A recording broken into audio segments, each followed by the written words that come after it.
ഞാനൊരു ക്യാൻസർ പേഷ്യൻ്റാണ്. അപ്പോൾ 96-ലായിരുന്നു ഈ ക്യാൻസറായിട്ട് എനിക്ക് ഓപ്പറേഷനൊക്കെ ചെയ്തത്.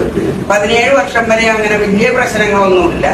അപ്പോൾ കീമോ, റേഡിയേഷൻ ഇതെല്ലാം ചെയ്തതുകൊണ്ട് 17 വർഷം കഴിഞ്ഞപ്പോൾ യൂറിൻ പാസ് ചെയ്യാനായിട്ടൊക്കെ എനിക്ക് വളരെയധികം ബുദ്ധിമുട്ടുണ്ടായിരുന്നു. എറണാകുളത്തുള്ള എല്ലാ ഹോസ്പിറ്റലുകളിലും പോയി.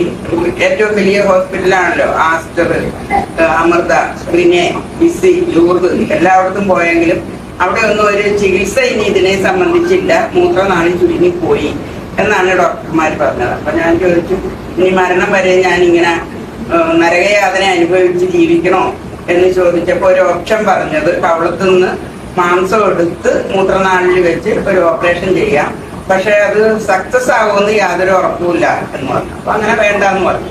പക്ഷെ അങ്ങനെ ഇരിക്കുമ്പോഴാണ് ഈ മാഡം എനിക്കിത് കൊണ്ടുവന്ന് തരികയും ഞാനത് ഉപയോഗിച്ചപ്പോൾ 20 ദിവസം കഴിഞ്ഞപ്പോൾ എൻ്റെ യൂറിൻ സാധാരണഗതിയിൽ പോകുന്നു.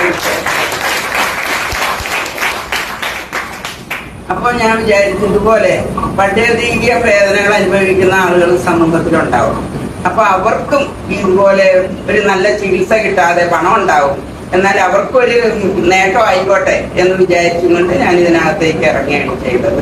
വളരെ സാറ്റിസ്ഫാക്ഷനോടുകൂടി തന്നെയാണ് ഞാൻ ഓരോ ദിവസവും ഈ കാര്യത്തിൽ ഏർപ്പെടുന്നത്.